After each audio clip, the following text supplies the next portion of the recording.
નમસ્કાર મિત્રો, આપણે અહીંયા એક ખેડૂત મિત્રના ખેતરે આવ્યા છીએ, બરાબર. તો એમને આપણી ઇન્ડિયા ગ્રોનું ઘણી બધી પ્રોડક્ટો વાપરેલી છે.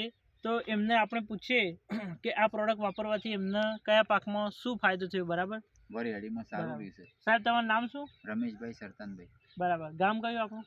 આપણે જૂના ચામુ. જૂના ચામુ. અને તાલુકો કયો લાગે? વડાલી. વડાલી. બરાબર. અને જિલ્લો સાબરકાંઠા. હા. તો આપણે હાલ વરિયાળી વાવેલી છે, બરાબર. બરાબર. અને કેટલા ભાગમાં વાવેતર કરેલું છે? 2 એકર. 2 એકરની અંદર, બરાબર. તો બીજું, આપણી જે તમે વરિયાળી વાવી, બરાબર, એમાં આપણી ઇન્ડિયા ગ્રોની ઓર્ગેનિક કઈ કઈ પ્રોડક્ટ વાપરેલી? ઓલિવ, ગ્રો મેજિક અને એમાં સ્પ્રે. ઓલિવ, ગ્રો મેજિક અને એમાં સ્પ્રે. બરાબર. અને ખાતરમાં કોઈ? ખાતરમાં તો બીજું જે આપણે નોર્મલી ડીયુપી જે વાપરે છે, હા એ બરાબર ને. બરાબર. એટલે આપણી ખાલી ઇન્ડિયા ગ્રોની ગ્રો મેજિક, ઓલિવ અને એમાં સ્પ્રે, હા, ખાલી આ 3 પ્રોડક્ટનો ખાલી એક છંટકાવ કરેલો છે. એરિયા તો 10 કિલો જ આલીશ. બરાબર. એરિયા ઓછું આપેલું છે, હા, બરાબર. બીજું રાસાયણિક ખાતર ઓછું આપેલું છે. બરાબર. અને આપણી ઇન્ડિયા ગ્રોનું ઓલિવ, એમાં સ્પ્રે અને ગ્રો મેજિક, આ 3 વસ્તુનું જોરદાર સ્પ્રે કરવામાં આવેલું છે, હા, બરાબર. હવે તમારા મત મુજબ જો આ દવા ના છાંટી હોત, બરાબર, હા, તો કયા કયા રોગો આવવાની સંભાવના છે?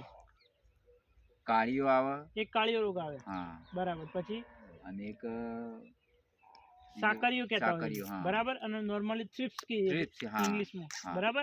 એટલે થ્રિપ્સ, કાળિયો અને સાકરી, આ 3 પ્રકારના રોગ આવતા હોય છે વરિયાળીની અંદર, બરાબર. પરંતુ ખેડૂત મિત્રોને એવું કહેવું થાય છે કે ઓલિવ, ગ્રો મેજિક અને એમએસ સ્પ્રે વાપરવાથી આ કોઈ પણ પ્રકારનો રોગ વરિયાળીની અંદર આવ્યો નથી, બરાબર ને. બરાબર. તો હવે તમે તમારા બીજા ખેડૂત મિત્ર જે ખેતી કરે છે વરિયાળીની, એમને શું કહેવા માંગો છો?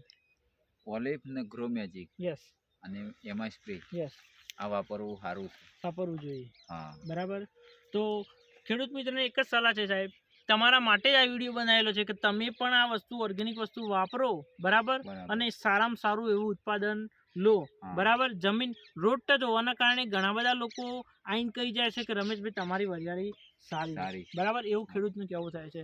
તો સારું, કંઈ વાંધો નહીં. તમે તમારો સમય આપ્યો બદલ ખૂબ ખૂબ આભાર. Thank you. જય હિન્દ. ઓકે.